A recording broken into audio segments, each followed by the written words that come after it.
Vamos a hablar de la felicidad. La felicidad es un tópico hermoso para charlar entre nosotros. ¿Qué nos hace felices? ¿Qué no nos hace felices? ¿Dónde radica? Y abarca muchas disciplinas. Lo podemos estudiar desde el efecto de la felicidad en las compras. Cuando la gente está muy contenta, compra más. Desde el efecto de la felicidad en la depresión. Desde cuestiones patológicas, desde cuestiones biológicas. Así que es muy difícil abarcarlo en una sola investigación. Lo que podemos decir es que nuestro cerebro, en algún momento, cuando hacemos alguna actividad que genera felicidad, va a liberar o neurotransmisores u hormonas que son muy específicas y van a activar determinadas regiones. Una vez hicimos este ejercicio, imaginemos que yo soy una neurona, vos sos otra neurona, y en el momento que yo estoy haciendo una determinada actividad, yo te paso una neurona a vos. Un neurotransmisor a vos, ¿sí? O sea, te voy pasando, te paso uno, te paso dos.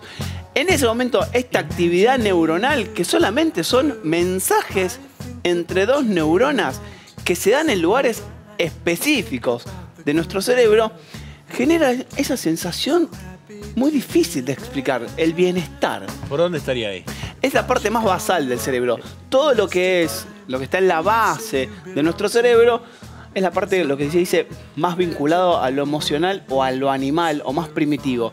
Todo lo que sucede en las cortezas es la parte más evolucionada de nuestro cerebro. Por lo cual, esas emociones radican en la parte más basal. Tiene que ver con esa sensación de decir, comí un chocolate. Qué ganas que tengo de comer un chocolate, me siento bien. Pero la gran pregunta es, comer un chocolate, tener algo de éxito, que te vaya bien, ¿es la felicidad o la felicidad pasa por otro lado? Pará. ¿Es real lo que vos decís? ¿Me estás hablando por un lado de placer que me da comer Tal chocolate? ¿O la felicidad es un estado permanente? Mucho más amplio. Hay muchas evaluaciones de cómo podemos percibir esa felicidad. De hecho, hay test de felicidad que se hacen en las sociedades que dicen, bueno, si tiene necesidades satisfechas, si está en relaciones con alguien, si tuvo o no hijos, si llegó a un lugar académico o a un puesto laboral, y evalúan ahí si la persona es más o menos feliz, en base a ese éxito que tiene. Pero eso es una forma media subjetiva de evaluarlo.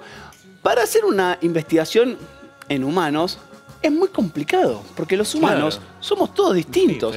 Todos vivimos vidas completamente distintas y quizás la felicidad que le da un nene comer un chocolate es quizás la misma que de un millonario ganar 10.000 millones de dólares. Y la felicidad es la misma. ¿Qué pasa? Vos por ahí tenés 60, 70, 80. ¿Qué te hace feliz, no?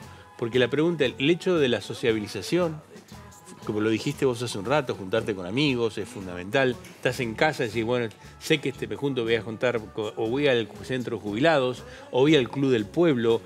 Eso creo que es felicidad o placer. Para mí es placer y vamos a darle una vueltita científica. Los experimentos naturales, por fuera de los laboratorios, son muy difíciles de llevar a cabo. ¿Cómo hacemos un experimento natural? Tenemos que analizar lo que pasa en la naturaleza. Nosotros los humanos vivimos muchísimo tiempo, por lo cual un experimento natural no lo podría hacer un solo humano, porque le alcanzaría toda su vida a analizar la vida de otro. Por lo cual hacer estudios así durante décadas es muy complejo. Así que algunos investigadores fueron a buscar unos registros, hicieron para mí un experimento simple pero alucinante. Tomaron las primeras camadas de estudiantes, que en principio lamentablemente eran varones, eran 283 varones que estaban cursando en la Universidad de Harvard, ¿sí? Entonces tomaron los registros de estas personas del año 1938, ¿sí? O sea, nació mi papá o mi mamá, por ahí, claro, de esa generación. Entonces tomaron algunos estudiantes, empezaron a consultarles a esos estudiantes. Voy a traer muchos estudiantes acá a la mesa, no voy a traer los 238 porque van a ser muchísimos. Sí. Pero esos estudiantes, me encanta esto, mira, les empezaron a preguntar, primero los localizaron, se fijaron qué estaban haciendo y los empezaron a evaluar. ¿Durante cuánto tiempo? Durante 80 años. O sea, evaluaron la vida de estas personas durante 80 años. Entonces se dieron cuenta, ¿sí?, que, por ejemplo, un estudiante, lo ponemos acá, no sé, se había casado, había tenido un hijo y le había ido bien.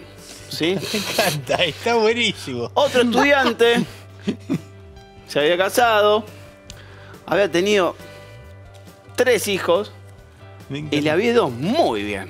¿sí? Menos mal. 3 hijos. Es espectacular. Después Ahora- analizaron lo mismo en todas las personas. ¿sí? Entonces podemos hacer una distribución donde en distintas personas la relación subjetiva de la felicidad está vinculada a las riquezas y a los vínculos amorosos y al éxito profesional. O sea, para. O sea, este ganó poco, este ganó poco, este ganó mucho. ¿Se relaciona a su sociabilización? Esa es la conclusión que ellos intentan sacar. Una de las cosas que sucede en la Universidad de Harvard es una universidad muy prestigiosa, de muchísima élite, donde en un alto porcentaje es muy difícil de ingresar. Y esas personas que ingresan tienen muchas posibilidades de tener éxito profesional. O sea, alcanzan en su mayoría los éxitos profesionales. Entonces lo que las personas, estos investigadores, empiezan a evaluar es, bueno, si todos tuvieron éxito profesional, si todos tuvieron riqueza, algunos tuvieron enfermedades, otros cayeron en depresión, pero bueno, en su mayoría, ¿cuál fue el vínculo que los hace felices? Y evaluaron la felicidad a lo largo De estos 80 de años. esos 80 años. Y lo que descubrieron, que es alucinante y simple, y nos hace volver a nosotros los humanos, es que la felicidad no tenía que ver con la riqueza, pero no tenía que ver con el dinero que ganaban, ¿sí? Adentro, o sea, saquemos todo la el dinero. felicidad no pasaba por eso. Alguien se lo va a comer, ojo, pero adentro. A ver. Ni tampoco pasaba por los vínculos, por la cantidad de, Hijos. por la cantidad de hijos, porque unos tenían 2, 3, 5, eran felices iguales. Había gente que no tenía grandes familias, pero lo que descubrieron, que las personas más felices eran las que tenían o las que tuvieron durante toda su vida relaciones humanas sociales duraderas. O sea, las que habían estado socialmente vinculadas, que habían tenido o familia, o amigos, o vecinos, o redes, las personas que conocían a más personas, las personas que charlaban más tiempo, independientemente del dinero, ¿sí? Que lo asociamos directamente al éxito. Las relaciones sociales son indicio de sensaciones de bienestar y felicidad. Esa conclusión la saca la universidad después de casi 80 años de investigación, siguiendo a 238 personas. Después, para hacerlo un poco más homogéneo, incluyeron en la cohorte, en este grupo, en la década del 60, mujeres, y observaron exactamente lo mismo. Vos sabés lo que creo que yo veo, por ejemplo, las personas mayores, aquellas personas que tienen un matrimonio estable, tienen mayor cantidad de relaciones, o sea, sociales, o clubes, van a clubes, están más libres de enfermedad. Tal cual. Se siente mejor. Vos en casa, por ejemplo, esta noche, ¿qué vas a hacer? ¿Te vas a juntar o vas a ir al club del barrio? ¿Te vas a juntar a jugar buraco? Mi mamá se juntaba con amigas y la pasaba genial. Y era una cosa genial. Por eso es fundamental a determinadas edades, independientemente de las posibilidades que uno tenga, Exacto. buscar vínculos sociales. Puede ser una sociedad de fomento, pueden ser planear un viaje, por más corto que sea, ir a un museo, ir a una plaza. Y sobre todo, si uno tiene la posibilidad de estar en familia, tener encuentros periódicos. O sea, tener rituales sociales vinculados a las cuestiones Mirá, familiares. dijiste algo importante. La rutina diaria, la rutina familiar, tenían vida más larga y más felices. Y o sea, lo hacíamos más frecuente. Pero ahora no es tanto. Antes los domingos eran una reunión familiar. Ahora es más difícil. Por eso, pero hay que ir hacia esos lugares. El martes viene el abuelo, el miércoles me junto con mis primos, el jueves paso a visitar a un vecino. Encontrarse a charlar. Parece algo simple. No, está buenísimo. Pero Primero porque es lo está fácil de demostrando. adoptar. Está buenísimo porque lo está demostrando científicamente y nosotros te estamos diciendo, mirá, es importantísimo que tengas una relación familiar habitual, que te juntes con la familia, que te juntes con los amigos, con los vecinos, que vayas al club, Antes el club era una institución, ahora se ha perdido un poco. pero no estoy hablando del house de un country, estoy hablando del club de barrio, estoy hablando de excursionista, ferro o huracán, independiente. Son sociedades sociales que generan todo este círculo, ¿no? Absolutamente. Y de hecho hay algo para las personas que están trabajando o que trabajan, se notan mejoras en la salud de los trabajadores y las trabajadoras cuando tienen situaciones sociales dentro del trabajo.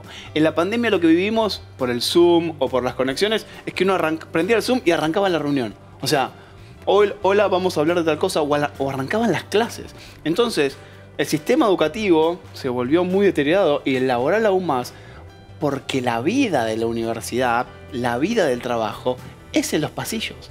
La vida, a mí, como cuando das clases, lo más lindo es los 5 minutos antes, cuando empiezan a caer estudiantes, charlar, qué pasa en el recreo, de qué están trabajando, qué están haciendo. Y lo mismo pasa en los trabajos. El vínculo social, almorzar juntos, no estar todo el tiempo mirando el celular y no teniendo tiempo para nada. Mirarnos a los ojos entre humanos es el secreto de la felicidad. Yo creo que lo que estás contando es extraordinario. La semana pasada hablábamos con Fabricio de que cuando te juntás con amigos contás siempre lo mismo y te reís de lo mismo. De cuando pusiste tal cosa en el banco, de la primaria, de la secundaria. No, eso es vida también. Creo que es la vida más linda. Sí. De hecho, una cosa, se autoperciben las personas que tienen más vínculos sociales, como vos decías, como personas más sanas y más felices. O sea, la autopercepción, la felicidad es una autopercepción. Es preguntarte, ¿sos feliz? ¿Sos feliz o no?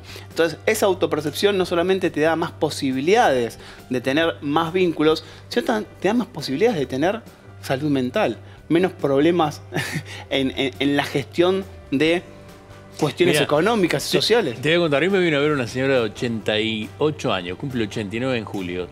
Me decía que ella se llama Fernández, apellido, el nombre no te lo voy a decir. Le gustaba bailar folclore y se moría por bailar folclore. Y eso es lo que vos decías, Vero, hace un rato, de que bailar es algo que te da felicidad y cuando lo haces en comunidad. Tal cual. Es comunidad. Es lo que te hace permanecer mucho más vivo. En mi familia se junta un vecino con otro vecino, mi suegra que se junta con la vecina de la vuelta y pasean el perro juntas y hablan. Eso estamos hablando. No estamos hablando de algo imposible de hacer, algo fácil de hacer, algo fácil que te puede llegar a hacerlo. ¿Es así? Tal cual, sí. Si bien hay que tener ciertas necesidades completas, no estamos desligando al dinero del problema. Lógicamente. Pero sí, lo que estamos hablando es que la riqueza extrema, cuando uno dice, bueno, esa persona que se hizo millonaria, no equivale a que esa persona sea feliz. Puede ser que sea multimillonaria y un ser totalmente solitario y acomplejado. Así que digo, si uno tiene las oportunidades para poder desarrollarse, traten de vincularse lo más que pueden con las cosas más simples, con sus vecinos, con los barrios, con los locales de cercanía, con los familiares que tengamos a mano. Charlar es fundamental. Nosotros tenemos muchos mensajes de personas mayores, por ahí están solas, y la verdad, qué manera. Y por ahí si tenés una abuela que está sola, y pegale un llamado. Llamala a ver cómo está. ¿Viste? Fíjate cómo está, o tenés a alguien en un geriátrico que está más acompañado, o está solo. El mensaje es, tratemos de estar acompañados, que creo que es importante. Y algo que me gustó mucho, que dijiste, es, hemos perdido un poco todo el contacto familiar más estrecho que se tenía antes. Y esas son cosas que tal vez hay que volver a vincular, ¿no? No te digo la mesa de todos los días a la noche, porque esto también se perdió y hay que tratarla de mantenerla, pero la vinculación familiar es fundamental.